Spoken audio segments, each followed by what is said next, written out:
Radioactive, information, action. Du coup, bonjour Séverine. Est-ce que vous voulez bien vous présenter et parler de votre établissement du coup? Alors moi, je suis Séverine Cavalier, je suis responsable de l'accueil de loisirs de Colérac-Saint-Cyr. On accueille une trentaine d'enfants sur le pôle 7-13 ans et une trentaine d'enfants sur le pôle 3-6 ans. Ok. Est-ce que vous pouvez nous décrire un petit peu comment se passent des journées avec des enfants? Parce qu'on sait que ça demande beaucoup d'énergie, beaucoup de faire très attention, parce que les enfants n'ont pas les mêmes notions que nous sur le danger, etc. Donc comment ça se passe concrètement de travailler avec les enfants? Alors nous, on organise les journées afin que les enfants puissent être occupés toute la journée. On a des temps libres et des temps d'activités qui sont sportives, culturelles ou des activités manuelles. Ok. Mais du coup, Juste, en temps libre, du coup, est-ce que, par exemple, on peut retrouver des trucs, moi, que j'avais, par exemple, en maternelle, la sieste, ce genre de choses. Enfin, j'imagine que ça... Alors, la sieste fait partie des activités, c'est-à-dire que l'après-midi, les petits vont à la sieste. Voilà. Après, du coup, j'imagine, c'est en fonction des âges. Oui, voilà. Ok, d'accord. Oh, c'était une petite question. Et du coup, mis à part la sieste, quelles activités vous proposez aux enfants pour les occuper? Alors, heureusement qu'il y en a d'autres que la sieste. Alors, sur les temps libres, ils ont accès à plein de jeux de société, des dessins. Voilà, c'est eux qui choisissent leur activité. Okay. Et après, sur les temps d'activité, là, on propose des activités sportives, donc des découvertes de différents sports, des divers jeux. Et également des activités manuelles, des activités culturelles, ça peut être de la danse, ça peut être des activités de théâtre, ça peut être activités manuelles. En ce moment, on fait des cadeaux, mais aussi, une fois par mois, on propose, ça c'est sur les mercredis, on propose aux enfants de faire des gâteaux à l'occasion des anniversaires du mois. C'est chouette, ça. Et les copains qui ne fêtent pas leur anniversaire, eux, préparent les cadeaux des autres copains. Voilà.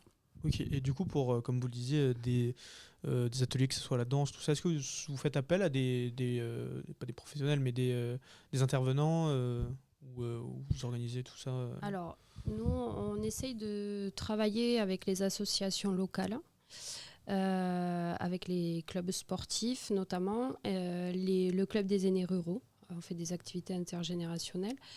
Et après, on essaye de demander aussi à nos animateurs de faire des activités qui leur parlent. C'est-à-dire que la personne qui va faire de la danse, elle fait de la danse.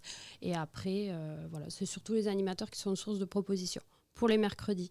Après, sur les vacances, on a des journées dédiées aux activités, des sorties et des choses comme ça. Et là, on va sur des sorties extérieures. Ok. Voilà. Et vous avez déjà en partie répondu à la question, mais est-ce que vous faites des activités culturelles ou des semaines à thème, par exemple? Oui, pendant les vacances. Ok. Là, on est en train de préparer les vacances d'été.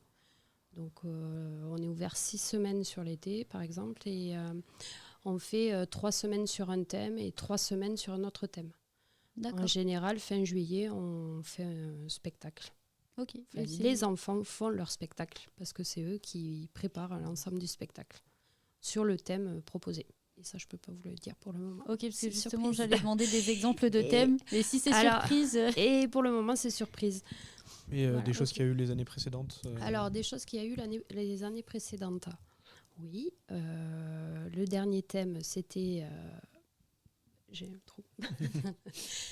L'année dernière, qu'est-ce qu'on a traité? On a traité la machine à remonter le temps. Par exemple, l'année dernière, on a fait la machine à remonter le temps. Et du coup, il y a eu toute la fabrication des décors faits par les enfants, les mises en scène faites par les enfants.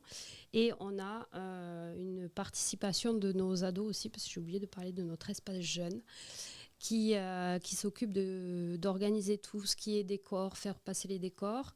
Et faire driver un peu tout ça. Voilà. C'est eux qui présentent le spectacle. Ok, voilà. D'accord. Est-ce que ça vous arrive de faire appel à des animateurs saisonniers, par exemple? Oui, pendant les vacances, surtout l'été. Voilà. Ok. Alors, comme on a un club ado, il y en a qui veulent continuer au sein de l'accueil de loisirs. Et quand ils ont 18 ans, en fait, ils postulent pour travailler à l'accueil de loisirs, notamment sur les vacances d'été. Ok. Et du coup, dans ces cas-là, est-ce que c'est nécessaire d'avoir un diplôme ou est-ce qu'on peut être formé sur le terrain? Alors, il est préférable d'avoir un BAFA au moins. Voilà. Après, il faut savoir qu'il y a des diplômes dans le cursus scolaire qui a des correspondances avec les diplômes demandés. Ok. Des équivalences, oui. Voilà. Ok. Et dernière question, du coup, est-ce que vous cherchez à employer des étudiants pour la prochaine saison? Pour la prochaine saison d'été ou pour la prochaine saison, la prochaine année scolaire? Alors, je pense que vu comment la question a été tournée, c'est pour cet été. Alors cet été, oui, on recherche.